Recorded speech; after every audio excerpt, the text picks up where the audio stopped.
د لوی بخښونکي خدای په سپېڅلي نامه په دې هیله چې جوړ او روغ به وئ. راځو موږ او تاسې اډوب ایډیشن CC 2019 ورژن ویو. په دا ورژن کې به انشاءالله مختلف کارونه کو، مختلف غږیز فایلونه به کې ایډیټوو، مختلف افیکټونه به ورکوو، همدارنګه مختلف پروژې به په خیر سره کاروو. راځو نن لومړی درس دی د اډوب ایډیشن سکرین عمومي کومه صفحه چې ده په هغه باندې به خبرې وکړو. همدارنګه اډوب ایډیشن څنګه کولی شو خلاص کړو د څو طریقو نه. دلته په سټارټ مینو کې هم کولی شئ اډوب ایډیشن په سرچ کې ورکړئ یا په آل پروګرام کې دلته هم شته دی اډوب ایډیشن CC 2019 یو طریق نه خلاصوئ.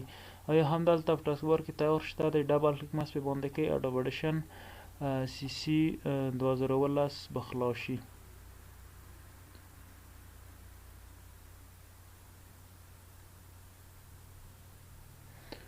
ښه، ګورئ دا چې کوم دی دا د اډوب ایډیشن CC 2019 عمومي هغه سکرین دی چې دلته مختلف شیان موږ تاسو کې وینو. لومړی دغه کوم چې دی دغه مینو بار دی، دویم دغه ټولز بار دی، دلته چې دی فایلز دی یعنې خپل فایلونه خلاصوو، دا ایډیټور دی، همدارنګه دلته چې دی دغه لیول میتر دی، یا هم دلته سلیکشن ویو دی چې موږ هغه د څپو سټارټ او اینډ ته ښکاره کوي. رڅو اول د دا ځای نه به شروع پې باندې وکړو. رڅو اول ویب فارم دی او بل ملټي ټرک دی. ویب فارم څه کار کوم؟ مثلا موږ تاسو په ویب فارم کې کولی شو چې یو غږیز فایل ثبت یعنې ریکارډ کړو، یا هم یو غږیز فایل دلته څنګه کولی شو ایډیټ کولی شو. بس په دې باندې کلیک وکئ، دلته څنګه کېږي یو نیو آډیو فایل خلاصېږي چې د خیر سره بیا وروسته خبرې کوو. دلته په فایل مینو کې هم دا شته دی، د فایل مینو کې ویو. دلته چې کوم دی دا عمومي د ویب فارم صفحه ده چې دلته فایل ثبتولی شو، ریکارډ کولی شو او ایډیټ کولی شو. دوهم د هغو نه وروسته دغه ملټي ټرک دا دوهمه صفحه ده، یعنې دلته موږ کولی شو چې څنګه وکړو غږیز فایلونه یو د بل سره میکس کړو، چې دغه ټرکونه دي دلته په دغه ټرک کې موږ تاسو کولی شو یو غږ واچوو، دلته مختلف ټرکونه بیا اضافه کولی شو یا کمولی شو. دلته کولی شو څنګه وکړو خپل غږیز فایلونه دلته واچولی شو، د بل سره یې میکس کړو. د هغو نه وروسته دغه کوم چې دی شو سپیکټرل سیکوینس ډسپلی ده، دا دلته په فارم کې کار کو. دغه خپله موږ ته د څپې حالت ښیي، چې یعنې د څپې حالت د کومه دی. مثلا ګورئ دلته دغه ریکارډ بټن مې کلیک وکړو، دا ریکارډ دلته شروع دی، بیرته دا سټاپ کوم. دا کوم ریکارډ چې دی دا ماته مثلا په دا شکل سره د څپو او حالات ماته څنګه کي په دو شکل سره ښکاره کیږي. یا مثلا دلته څمه شو سپیکټرل چې دی یا هغه د څپو پوزیشن دی چې دغه د څپو پوزیشن ماته څنګه کیوي ښکاره کیوي. ګورئ دغه ټولز چې دی دغه بعضې په ملټي ټرک کې کار کو، او دغه یو کوم چې دی ټایم سلیکټ یعنې چې داسې وسایب سلیکټ کیږي دا یوازې دلته څنګه دی په ویب فارم کې کار کوم. اوس رڅو مثلا بل چې دی دا موو ټول چې دی دا هرڅه دلته ملټي ټرک ته ملټي ټرک مثلا د غږیز فایل مې راوخیستو په دې ځای دلته یو ټرک ته مې راوخیستو، یا مثلا که یو بل مثلا څو غږیز فایلونه دلته ته په دو فایلز کې لرئ دلته د داسې راخیستې وي، دغه موو ټول په واسطه کولی شو یو طرف ته او بل طرف ته یې څنګه کړو انتقال کړو. مثلا یو ټرک نه بل ټرک ته، یا مثلا داسې یو طرف ښي طرف او چپ طرف ته هم کولی شو دغه غږیز فایلونه پرې انتقال کړو یا یې پرې سلیکټ کړو. یا مثلا ګورئ دلته انویلفونه دي، دغه انویلفو کې مثلا د غږ په لوړوالي او ټیټوالي کې تغیرولو، یا پډ ان او پډ آوټ ورکوو. دلته مختلف کارونه دا چې دی دا موو ټول ترسره کوي. بل دغه نه کوم چې دی ریزر ټول دی. ریزر ټول لکه پریمیر کې هم چې ویلی وو، یعنې کولی شو یو غږیز فایل باندې غوڅ کړو. دغه په کوم پاکي علامه چې دا مسې هر چېرته چې دغه ریزر ټول د خط وینئ دا چې پې باندې ووایئ راشي د موو ټول په واسطه کولی شي دا ځینې لرې کړئ یا هم ډیلیټ کړئ او یا هم څنګه کړئ یو طرف او بل طرف ته ځینې یوسئ. مثلا دا ځای دلته غوڅوم، بیرته څه موو ټول انتخابوم او دا کولی شم دو ټرک ته د همدغې غږ نه مې واسطه مې ځینې څنګه ځینې غوڅه کړله. بل چې دی سلایپ ټول دی. سلایپ ټول څه کار کوم؟ مثلا ګورئ دغه غږیز فایل دی، زه دلته په دغه ځای کې دغسې غوڅوم دا غوڅوم. د سلایډ ټول په واسطه کولی شم مثلا په دغه غوڅ شوې ساحه کې زه دغه ټول فایل په دغه سلایډ ټول باندې کتلی شم. مثلا غواړم چې آخر سر یې واروم یا اول سر، هر ځای چې تاسو په دغه ساحه کې په کار وي کولی شئ د دغه په واسطه سره تاسو خپل غږیز فایل کې پیدا کړئ یا هم کې په دغه ځای کې وښایئ. مثلا ګورئ دغه غږیز فایل سر په دغه ځای کې په دې شکل سره انکار شم، دا هم دلته اول سر باید دلته وي. مثلا زه ورته وایم چې دلته باید آخر سر وي او په دې ځای کې باید اول سر وي. کولی شي مثلا هغه څه په خپله خوښه په دغه کوم فایل کې چې دی انتخاب کړئ، په خپله خوښه کې وټاکئ. همدلته نه وروسته چې دی سلیکشن دی، یعنی کولی شئ یوه ساحه پې باندې سلیکټ کړئ چې بیا کولی شئ مثلا یوه ساحه پې ټریم کړئ یا پې سپلیټ کړئ، هر رقم چې بیا تاسو کولی شئ یوه ساحه مثلا د څنګه کېږي سلیکټ کېږي یا هم ډیلیټوئ، هغه بیا څنګه کېږي دا سلیکشن کار دی، یوه ساحه ډیلیټوي. فرق د دوی سره څه کې دی؟ فرق دا چې دی یوازې غوڅوي، صحیح ده، سلیکټ شی نشته دی. او بل چې دی دا کوم سلیکټ چې دی مثلا یوه ساحه دا سلیکټوي، بیا که غواړئ چې ډیلیټوئ، کټ کوئ، کاپي کوئ، هغه بیا دا کارونه ترسره کړي. او نور دلته مختلف د 3-4 ټولز دي، دا انشاءالله په پروژه کې وروسته کار وکړو. راځم بیرته فارم ته. فارم کې دغه صفحه هغه د دوه ځله وباسم. ښه، بل دلته کوم چې دی فایلز دی، دغه فایلز وینډو دی، یعنې دلته کولی شم زه خپل غږیز فایلونه کوم چې په کمپیوټر کې دي هغه یا مثلا نور شي کې چې هر چېرته مو غږیز فایلونه دي کولی شو دلته امپورټ کړو. څو طریقونه کولی شو، مثلا دلته خپله امپورټ اوپن فایل دی، دو طریقې کولی شو. ګوره دلته امپورټ د طریقې کولی شو، مثلا دلته رایټ کلیک کې اوپن د امپورټ د دو طریقې کولی شو، مثلا ډبل کلیک په باندې وکئ د دو طریقه هم کولی شو. مثلا یو غږیز فایل څنګه کړو اوپن کړو، مثلا اوپن چې دلته په باندې ووایو هغه غږیز فایل څنګه کېږي اوپن کېږي.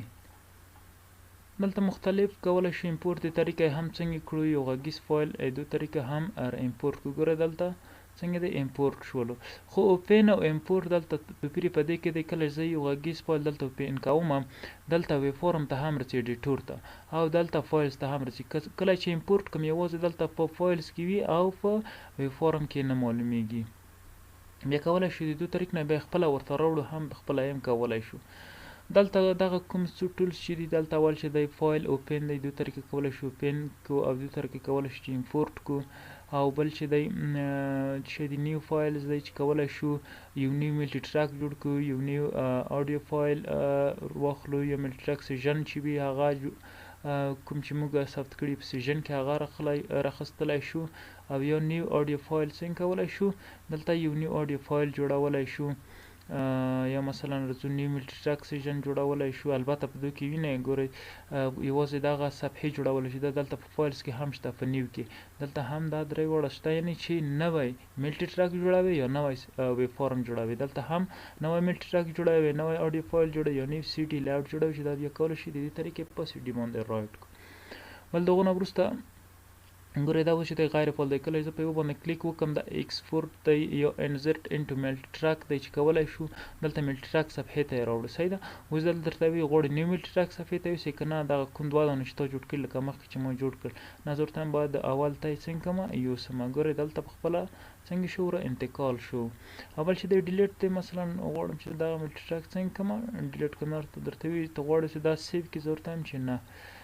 نو دا څنګه شو دا د ډیلیټ علامه ده. بل دلته چې کوم دی سرچ دی، دو طریقې کولی شو خپل دلته کوم فایلونه چې موږ راخیستي هغه څنګه کړو سرچ کړو. ښه، بل دلته دغه درې کوم علامې چې دي دا کله چې اوتو پلی ده، کله چې مثلا یو غږیز فایل باندې مثلا کلیک وکړئ خپله څنګه کېږي پلی کېږي.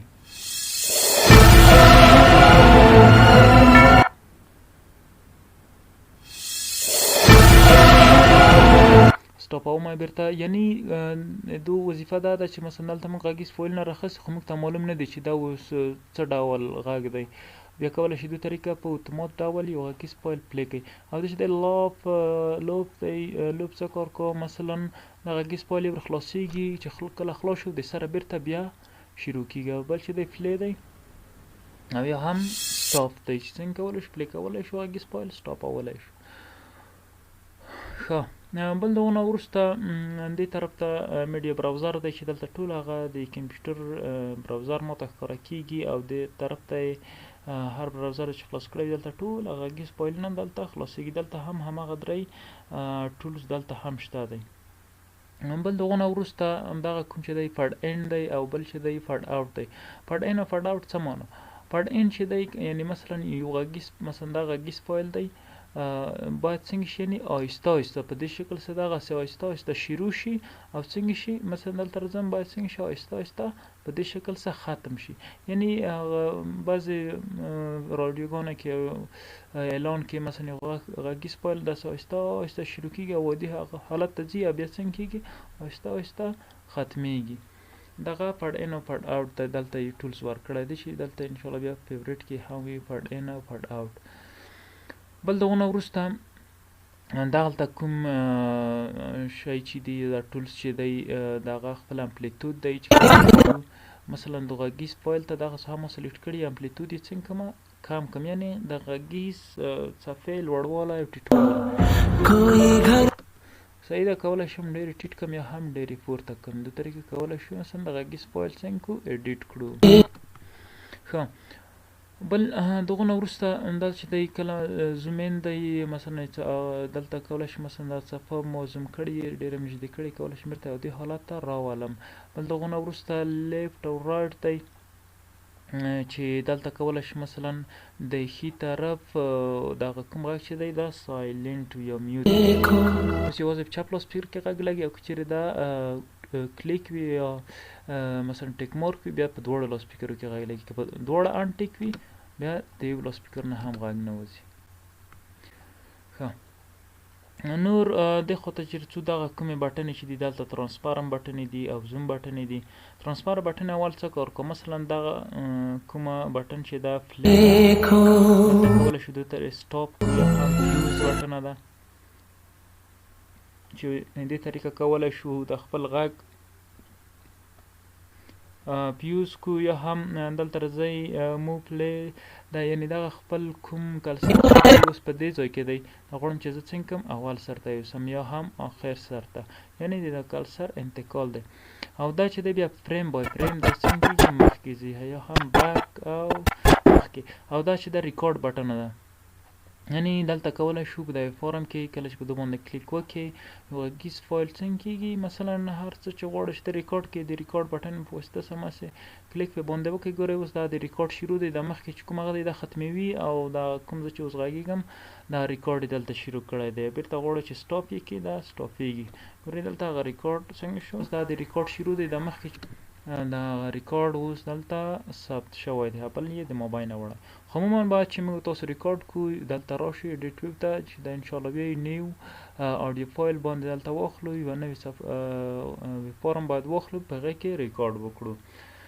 بل دغه نه وروسته لوب دی دا مخکې هم وویل مثلا یوه ساحه ده ما سلیکټ کړې کله چې په دا باندې کلیک وکړم دغه سلیکټ شوې ساحه ته ټیک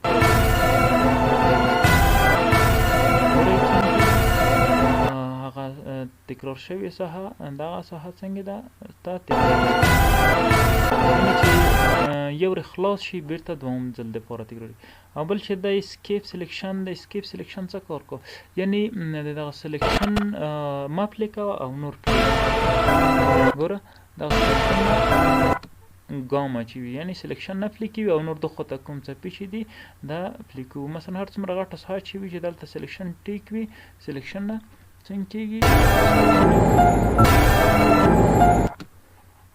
ښه بل دغه نه وروسته دلته چې دي زوم بټنې دي چې د په واسطه کولی شو مثلا دغه غږیز سکیل یا دغه څنګه کو غټ کو یا هم منفي بیرته یې کوچنی کو او یا هم ماوس کې کوم که هغه چې دی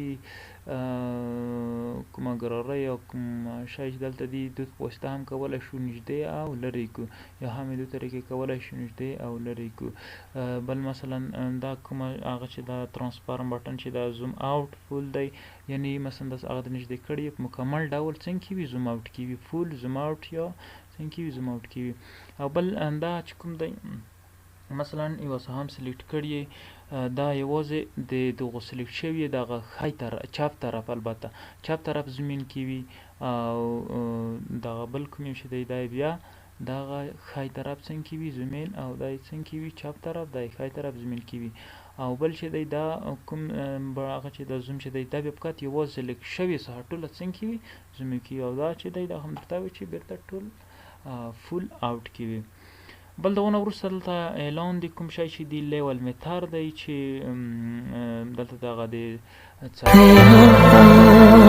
صفحې حالات درته ښکاري. ګوره مخکې دلته کوم دغه دوه هغه چې دي دا کله چې سره شي دا وارنینګ حالت دی، یعنې چې دغه صفحه د ډیره لوړه ده او عموما باید د 0 او -9 تر مابین دغه صفحه باید په دغه ساحه کې دغه هغې چې دي دا باید د دوب مابین کې وي. چیرې ډېر ټیټ هم شي بیا غږ یا نه اورېدل کېږي یا خراب راځي او نه باید د 0 نه لوړ شي او نه د -9 نه ټیټ شي. ښه او بل دا کوم ځای چې د سلیکشن ویو دی دلته ما د صفحې سټارټ ښکاره کیوي اینډ ډیوریشن دغه د صفحې حالت ماته څنګه کیوي دلته ښکاره کیوي. او بل چې کوم دی بل مثلا مهم شی چې دی هغه مثلا کله چې تاسو نه اډاوډیشن صفحه ګډوډه شي یا مثلا یو شی درنه ورک شي بیا څنګه کولی شئ څو طریقو نه کولی شئ چې د بیرته عادي حالت ته راولئ. بیا راځئ وینډوز ته، وینډوز کې ورک سپیس ته بیا کولی شئ ریسیټ ډیفولټ یې کوئ چې دلته هم شته ریسیټ ټو سیوډ یا مثلا دلته راځئ ډیفولټ ته څنګه کوئ ریسیټ کوئ بیرته به تاسو هغه صفحه عمومي حالت ته ولاړه شي. نور نو انشاءالله داسې خاص شی نشته دی کې بل به داسې شی نه وي کې مثلا دلته دغه فین دی دا فین کله چې اوس سلیکټ کوم دغه امپلیتود کوم هغه چې دی دغه مثلا سلیکټ شوي ځای ته نه ځي. کله چې دا ان ټیک وي ګوره چې هر چېرته زه ساحه سلیکټ کوم هغه څنګه کېږي هر ځای ته ورسره ځي. که چېرې مثلا دا ټیک وي بیا هم که چېرې زه دا ساحه سلیکټ کړم ګوره د ځای ته رانغله خو کولی شم چې غږ کې ټیټ او پورته کړم یوازې دا نه ورسره انتقالي. که چېرې د ان ټیک وي بیا خپله ځای هر چېرته چې دی وي ورسره انتقالي. اول چې دی سنپ دی دلته سنپینګ دی چې مثلا کله چې دا فعاله وي کله چې مثلا دغه زه د سلیکټ کوم د صفحو سره داسې نښلي یو ډول لکه انګریبا غوندې داسې ورسره نښلي خو دا اوس ان ټیک دی. که چېرې ټیک وي بیا مثلا کله چې تاسو ماوس په خپل لاس کې وي بیا ډېر ښه پرې باندې پوهېږي. دا چې دی سنپ دی او نور انشاءالله داسې خاص شی نشته دی کې. نو په دې هیله چې د دغه ویډیو څخه څه زده کړئ. مننه.